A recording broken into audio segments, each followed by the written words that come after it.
માળિયાહાટીના તાલુકાના ચોરવાડમાં સાંસદ રાજેશભાઈ ચુડાસમાની અધ્યક્ષતામાં યોજાયેલ કાર્યક્રમમાં વિકાસ કાર્યોને લોકાર્પણ કરવામાં આવ્યું હતું. પ્રવાસન નિગમ દ્વારા 4 કરોડ અને 70 લાખના ખર્ચે નિર્મિત ચોપાટીનું મહાનુભાવોના હસ્તે લોકાર્પણ તેમજ નગરપાલિકાના 12 કરોડથી વધુ કાર્યોનું લોકાર્પણ અને ખાતમુહૂર્ત કરવામાં આવ્યું હતું. સરકાર દ્વારા ચોરવાડમાં સર્વાંગી વિકાસના કામો કરવામાં આવી રહ્યા છે.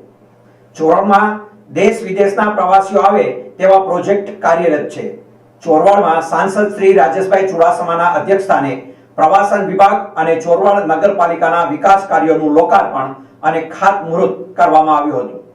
પ્રવાસન નિગમ દ્વારા નિર્મિત હોલિડે કેમ્પ બીચ ચોપાટી લક્ષી 4 કરોડ 70 લાખના કામોનું લોકાર્પણ કરવામાં આવ્યું હતું.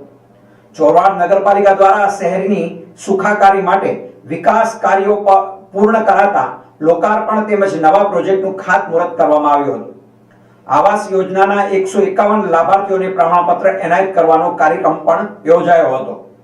6 કરોડ 4 લાખના ખર્ચે આવાસ યોજના કાર્યરત કરવામાં આવી છે. 1 કરોડ 50 લાખના ખર્ચે ચોરવાડમાં જીમ સેન્ટરનું ખાતમુહૂર્ત કરવામાં આવ્યું હતું. 1 કરોડ અને 40 લાખના ખર્ચે વોર્ડ નંબર 1 થી 6 માં સીસી રોડ અને પેવર બ્લોકના કામનું લોકાર્પણ તેમજ 95 લાખના ખર્ચે સિટી લાઇટ અને 80 લાખના ખર્ચે ભૂગર્ભ ગટર યોજનાના વાહનોનું લોકાર્પણ કરવામાં આવ્યું હતું. બગીચો ઉપરાંત આંગણવાડી કેન્દ્રનું લોકાર્પણ સહિતના વિકાસ કાર્યોના સમારોહમાં સાંસદ રાજેશભાઈ ચુડાસમાએ ચોરવાડમાં વિકાસના પ્રોજેક્ટ્સ અંગેની માહિતી આપતા જણાવ્યું હતું કે ચોરવાડમાં દેશ વિદેશમાંથી પ્રવાસીઓ આવે છે તે માટે પ્રવાસન લક્ષી પ્રોજેક્ટ હાથ ધરવામાં આવ્યા છે.